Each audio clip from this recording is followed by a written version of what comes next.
Assalamualaikum warahmatullahi wabarakatuh. Perkenalkan, nama saya Siti Alia Ramadona dengan NIM H54012111013. Jadi pada video kali ini saya akan menjelaskan mengenai analisis Garch and Garch dengan software Stata. Baik, untuk yang pertama, saya mempunyai data dari kurs tahun 2001 sampai 2001 bulan Januari sampai 2023 bulan Desember. Oke, kita copy datanya dan kita buka aplikasi Statanya, software Statanya, dan kita ke data editor, kemudian kita paste dengan variable names. Nah, sini sudah di-input bahwasanya ada variable course dan ini nilainya. Kemudian kita set variable course ini sebagai variable time series dengan tipe data bulanan. Tadi kan bulanan ya dari 2001 bulan Januari sampai 2023 bulan Desember. Nah, kita ketik gent sama dengan _n. Nah, kemudian kita ketik lagi, kita buat variabel dari keterangan waktu ini sebagai misalnya kita bikin new t sama dengan tm, karena time only tadi kita bulanan itu dari tadi 2021 ya, 2001 bulan pertama bulan Januari ditambah t spasi minus +1. Nah, kemudian kita bisa lihat di data editor udah ada penambahan variabel baru, yaitu variabel new t. Nah, tapi di sini bentuknya masih ratusan dan belum menunjukkan kepada sebuah keterangan waktu gitu. Jadi kita harus set kembali, berubah kembali dengan format %tm tadi new t. Kemudian kita bisa lihat lagi di data editor. Nah, di sini new t-nya sudah berubah menjadi keterangan waktu, jadi 2001 bulan 1 sampai 2023 bulan 12. Nah, selanjutnya itu kita t-set datanya, t-set new t. Bener ya, dimulai dari 2001 bulan pertama sampai 2023 bulan ke-12, karena datanya itu 1 bulan. Nah, selanjutnya kita bisa melihat nih float data dengan two-way dalam kurung ts line dari variabel kursnya tadi. Kita bisa tunggu sampai, nah ini sudah ada plot data dari kurs tahun 2001 bulan pertama sampai 2023 bulan ke-12. Nah, selanjutnya ini kita harus uji stasionaritas nih, karena Arch ini basicnya itu dimulai dari permodelan ARIMA karena sama-sama univariate time series. Kemudian kita untuk uji stasionaritas ini kita bisa ketik the Fuller course. Nah, di sini p-value-nya ini belum 0,00, yang artinya dia masih tidak stasionaritas pada tingkat level, yang artinya kita perlu melanjutkan ke tingkat first difference gitu, ke level first difference. Nah, kita ketik lagi the Fuller. Itu karena kita mau ke first difference, kita tambahkan D besar titik course. Enter. Nah, pada tingkat first difference ini p-value-nya sudah 0,000, yang artinya data ini stasioner di tingkat first difference begitu. Nah, selanjutnya ini kita bisa melihat model ARIMA ini dengan korelogram ACF dan PCF. Nah, untuk ACF ini menunjukkan nilai MA-nya dan untuk PCF ini menunjukkan nilai AR-nya. Nah, untuk ACF ini kita ketik AC karena tadi stasionaritas pada tingkat first difference, kita tulis D kursnya. Nah, bisa kita lihat bahwa di leg kedua ini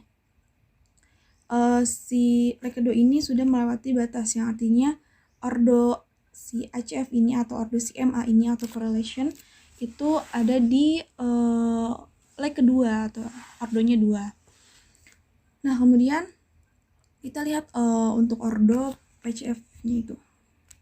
PAC D-course. Nah, sama seperti yang EMA tadi atau nilai autocorrelation-nya. Nah, di sini pada partial autocorrelation-nya ini atau nilai CAR-nya ini itu ada di leg kedua. Yang artinya ordonya juga ada di ordo 2.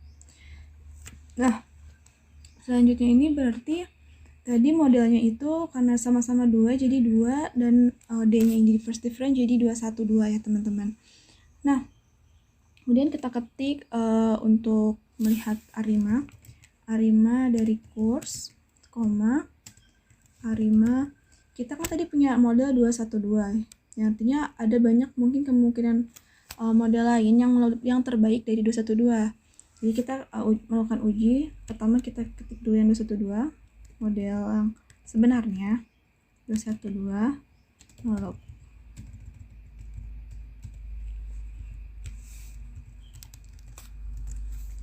Nah, kemudian enter. Nah, di sini nilainya itu tidak signifikan ya teman-teman karena lebih besar dari 0,005. Jadi perlu kita lihat juga nilai AIC-nya, tick stat IC. Nah, nilai AIC-nya juga 4031,376. Coba kita bandingkan dengan model lain. Misalkan tadi kan 212. Model lainnya itu bisa 211, 210, terus 112, 011, 010. Nah, kemudian kita buat lagi tadi arima course untuk model ordo yang lain. Misalkan di 211. Log. Enter. Nah, bisa kita lihat bahwasannya di sini sudah signifikan ya. Karena p-value-nya 0,000 sudah signifikan dan bisa kita lihat nilai IIC-nya IC sini 4029 dan ini lebih kecil daripada model sebelumnya. Dan untuk sementara model ini bisa dikatakan terbaik dari model sebelumnya. Nah, kita uji lagi untuk model berikutnya di 210.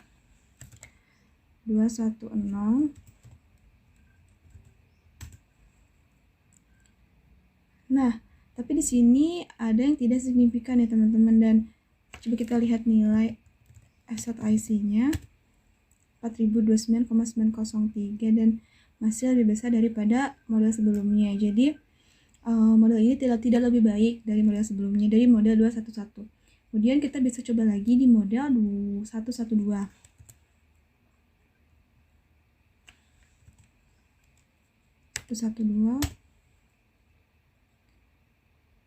Nah, ini juga ada yang tidak signifikan nih teman-teman pada nilai EMA-nya ini.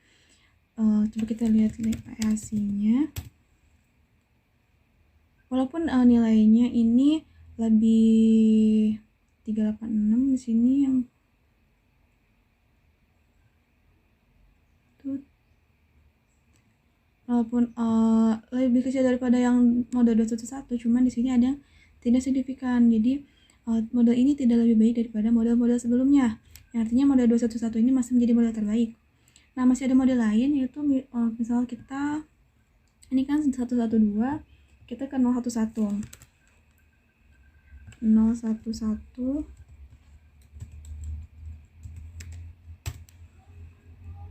Wow, ini tidak signifikan juga teman-teman. Kita lihat nilai stat IC-nya. Nah, ini juga lebih besar, jadi tidak terbaik juga, bukan merupakan model terbaik. Dan kita uji ke model yang terakhir itu ada di 010. Ya, 010.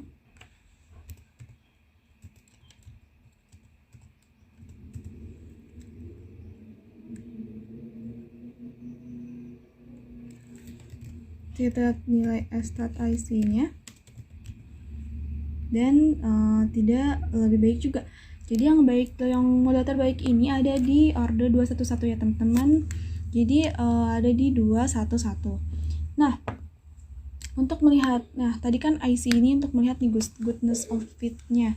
Jadi kita bisa melihat nilai AIC-nya itu. Jadi pada model ini yang terbaik adalah model 211. Dan selanjutnya ini kita harus mengecek nih apakah permodelan ini cukup sampai di arima saja atau perlu dilanjutkan dengan permodelan arch. Bagaimana caranya? Jadi penentunya ini apakah model arima ini heteroskedastisitas atau tidak. Nah, pertama itu kita bisa munculkan dulu nilai residualnya. Kita ketik sini predict dari misalnya namanya itu kurs hat ya, kurs heteroskedastisitas, resid. Nah, untuk melakukan uji heteroskedastisitas ini, variabel si kurs hatnya ini perlu diregresikan terlebih dahulu gitu, dengan regres dari si kurs hatnya tadi. Nah, di sini sudah bisa lihat bahwa ini bentuk regresi dari si kurs hat tadi. Dan selanjutnya ini kita melakukan estat dari nilai arch LM-nya. Nah, arch LM ini ditujukan untuk mengujikan ada atau tidaknya heteroskedastisitas pada data. Dan estat arch LM ini bisa dilakukan setelah dilakukannya fungsi sebelumnya, yaitu fungsi regresi yang sudah kita lakukan sebelumnya. Kemudian kita enter. Nah, probabilitasnya ini 0,000, yang artinya value-nya ini kan signifikan, dan artinya ini ada heteroskedastisitas. Nah, berarti pada data ini permodelan arima saja tidak cukup, dan perlu dilanjutkan ke pemodelan arch. Gimana sih teman-teman? Nah, pertama kita bisa klik sini statistik, kemudian time series, dan arch gauge model. Nah, di variabel ini kita isikan dengan kurs ya, kurs. Ini udah satu, arch maximum lag-nya, dan model kedua tadi adalah order terbaiknya. Model terbaiknya itu ada di 211 ya, ada di 211. Kita ketik 2, 1, 1. Kemudian kita ketik oke. Kita klik oke. Bisa lihat di sini ada. Nah, kemudian dalam bentukan juga nih kita bisa sederhanakan dengan misalnya kita ketik arch course arch 1 maksimum lag-nya tadi arch 1, kemudian tadi bentuk arima terbaiknya ada di 211 nolok.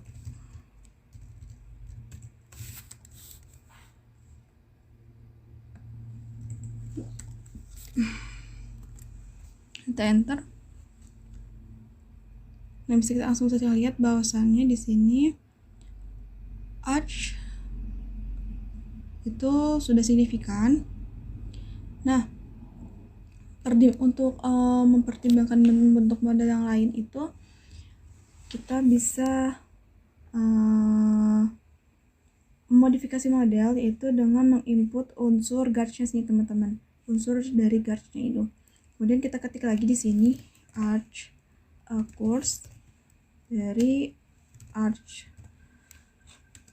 Ini ditujukan untuk mempertimbangkan model yang lain teman-teman, mencari apakah emang model arch gauge ini akan terbaik gitu. Gauge 1, kemudian arima tadi bentuk terbaiknya 211 ya, model terbaik ya, 11 nolok.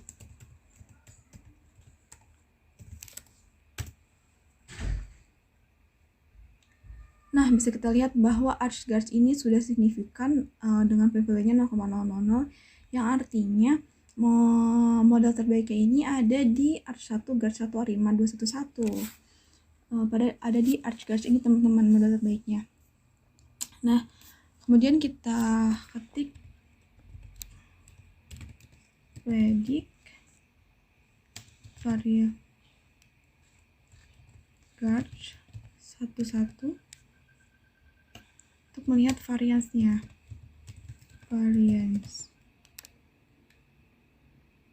enter.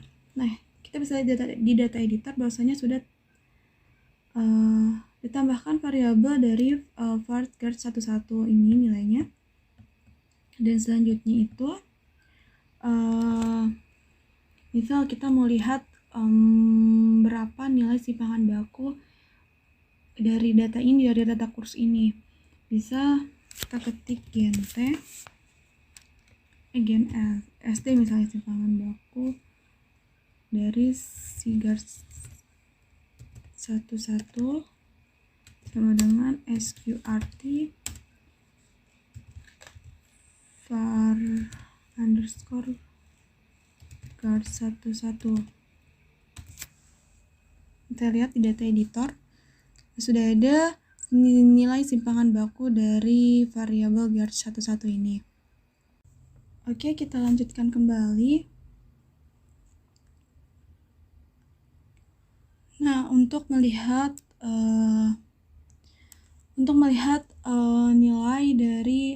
plot dari si simpangan baku ini, kita bisa ketik ts line di sini sd underscore guard 11 dan enter. Ini adalah nilai dari simpangan baku dari untuk sampel yang ada dalam observasi. Dan kita juga bisa menghitung untuk sampel yang berada dalam observasi atau kita memforecastingnya, teman-teman. Nah, jika ingin di luar observasi, kita bisa ketik di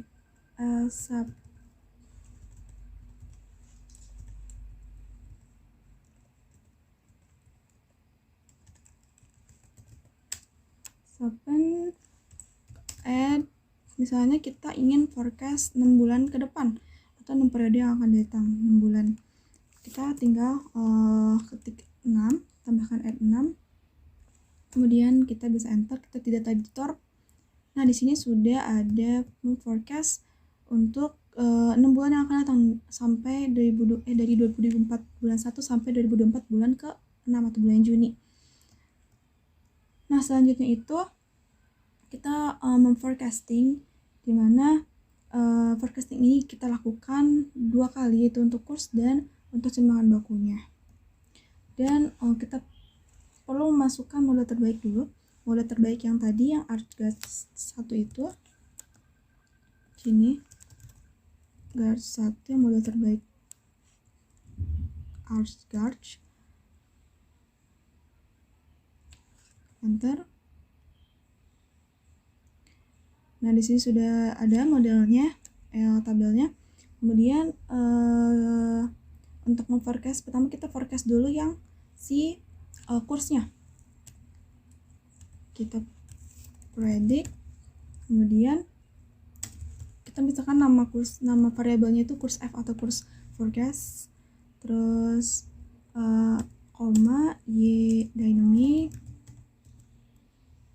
dari tadi TM yang di forecast itu kan tadi dari 2024 ya, 2024 bulan pertama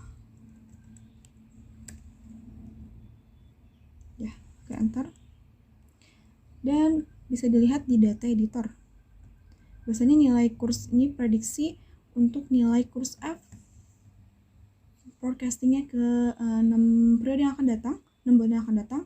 Dan tentu kita bisa forecasting untuk nilai untuk simpangan bakunya, predict, kemudian misalnya namanya var f, variance, kita ganti ini dengan variance, dynamic dengan TM nya juga itu 2024 bulan pertama. Nah, bisa lihat di data editor sudah ada nilai var F nya nih untuk forecast ke 6 bulan yang akan datang ini. Nah, untuk melihat simpangan bakunya, kita bisa ketik gen SDF sama dengan SQRT dari si nilai simpangan bakunya var F. Kemudian enter, kita lihat di data editor.